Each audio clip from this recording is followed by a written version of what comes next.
तो आज हम काइंड्स ऑफ मैट्रिक्स के बारे में पढ़ेंगे। तो सबसे पहले हम रेक्टेंगुलर मैट्रिक्स के बारे में पढ़ते हैं।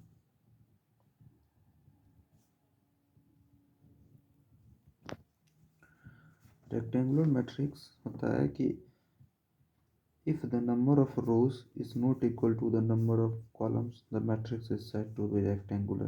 That means अगर कोई मैट्रिक्स इस प्रकार से है जिसमें रोज और कॉलम बराबर नहीं हो, जैसे इसमें देख सकते हैं एक कॉलम, दो कॉलम, तीन कॉलम, चार कॉलम है और तीन रोज है, तो एक रेक्टेंगल टाइप का दिख रहा है ना, तो इसी को रेक्टेंगुलर मैट्रिक्स कहेंगे। या हम दूसरा उदाहरण इससे भी हम समझ सकते हैं कि B11 B12 या कोई दूसरा मैट्रिक्स है जिसमें 4 रो है बट 2 कॉलम है, तो इस प्रकार के मैट्रिक्स को रेक्टेंगुलर मैट्रिक्स कहते हैं जिसमें नंबर ऑफ रो बराबर नहीं होते नंबर ऑफ कॉलम के। ठीक है, नेक्स्ट है मेरा स्क्वायर मैट्रिक्स। स्क्वायर मैट्रिक्स में नंबर ऑफ रो और नंबर ऑफ कॉलम दोनों इक्वल होते हैं।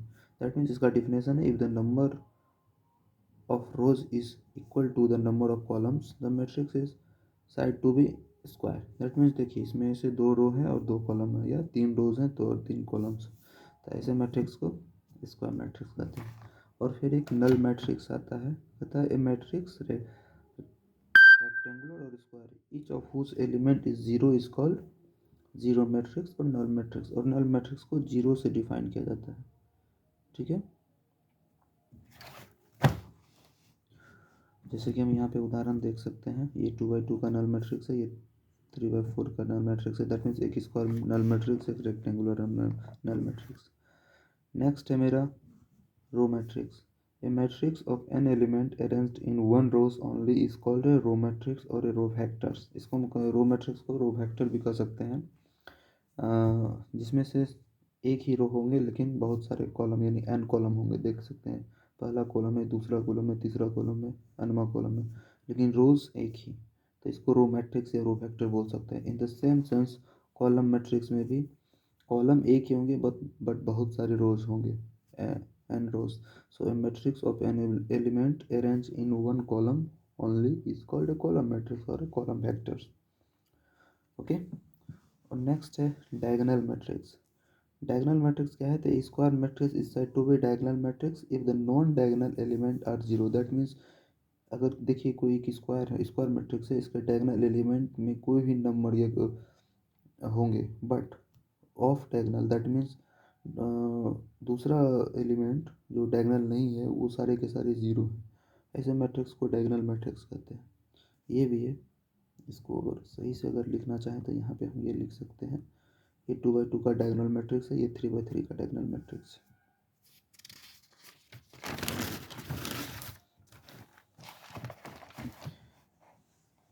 नेक्स्ट है स्केलर मैट्रिक्स।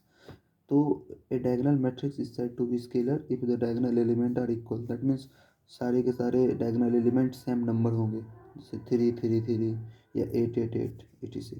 ओके, अब आती है ट्रायंगुलर मैट्रिक्स की बात। तो ट्रायंगुलर मैट्रिक्स क्या है, ट्रायंगुलर मैट्रिक्स दो तरह के होते हैं, एक अपर ट्रायंगुलर एक लोअर ट्रायंगुलर। तो अपर ट्रायंगुलर मैट्रिक्स में क्या होता है कि इसमें डायगोनल एलिमेंट के ऊपर के सारे एलिमेंट जीरो होते हैं और नीचे के ऑफ डायगोनल एलिमेंट के नीचे के एलिमेंट वो सारे जीरो होंगे। जैसे square matrix, that means square matrix को इस तरह से भी डिनोट करते हैं जैसा कि मैं इंट्रोडक्शन में हमने बताया था, is called an upper triangular matrix and if all the elements below the principal diagonal are zero. That means ये देखिए, ये जो डायगोनल एलिमेंट है ना, इसको प्रिंसिपल डायगोनल भी हम बोल सकते हैं, और उसके नीचे सारे जीरो हैं और उसके अपर में एलिमेंट्स हैं यानी कोई नंबर है। हालांकि ये भी एलिमेंट्स ही हैं, मतलब ये जीरो एलिमेंट होंगे बट ये ऊपर वाले नंबर एलिमेंट कुछ भी हो सकते हैं, रियल नंबर हो सकते हैं, कॉम्प्लेक्स नंबर हो सकते हैं, या इमेजिनरी नंबर हो सकते हैं, कुछ भी हो सकते हैं। ठीक है, यहाँ पे कुछ उदाहरण को देखें तो देखिए ये सब अपर ट्रायंगुलर मैट्रिक्स के उदाहरण है कि प्रिंसिपल डायगोनल यानी 1 4 6 के बिलो जितने भी नंबर हैं वो जीरो हैं।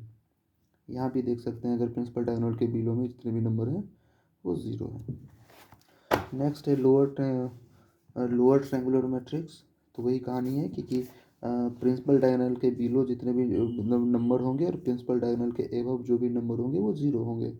दैट मीन्स इसका अगर हम डिफिनेशन देखें तो a square matrix is a lower triangular matrix if all the element above the principal diagonal are zero. That means इसका जनरल फॉर्म ये है, और इसके कुछ उदाहरण हैं नीचे में इस तरह से।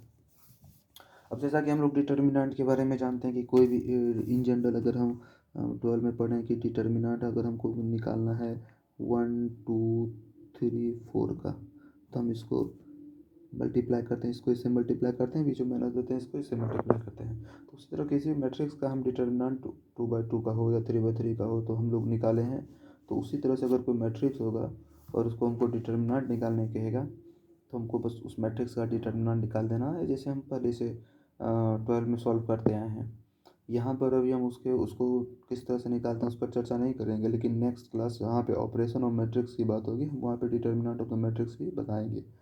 But determinant of the matrix के रिगार्डिंग कुछ थ्योरम है, जैसे कि अगर कोई भी मैट्रिक्स का डिटर्मिनेंट जीरो होता है तो उसको सिंगुलर मैट्रिक्स बोला जाता है, और कोई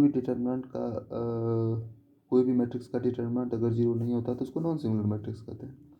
और बेसिक डिफिनेशन क्या है, तो the square array of A numbers consisting A square matrix A determines a determinant which is called the determinant of the matrix and it is denoted by determinant है। जैसे मान लेते हैं अगर हम यहीं पे कोई मैट्रिक्स है, इस मैट्रिक्स को अगर हम ए मान लें तो इसका कहेंगे कि हमको डिटर्मिनेंट निकालना है, तो कुछ इसको इस तरह से लिख देंगे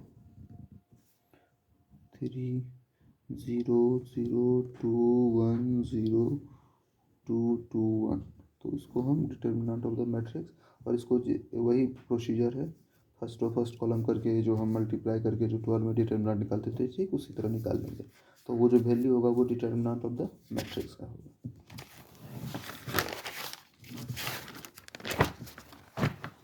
नेक्स्ट है मेरा यूनिट मैट्रिक्स। तो यूनिट मैट्रिक्स में क्या होता है कि इसके जो प्रिंसिपल डायगोनल एलिमेंट होते हैं वो सारे 1 और ऑफ डायगोनल 0 होते हैं।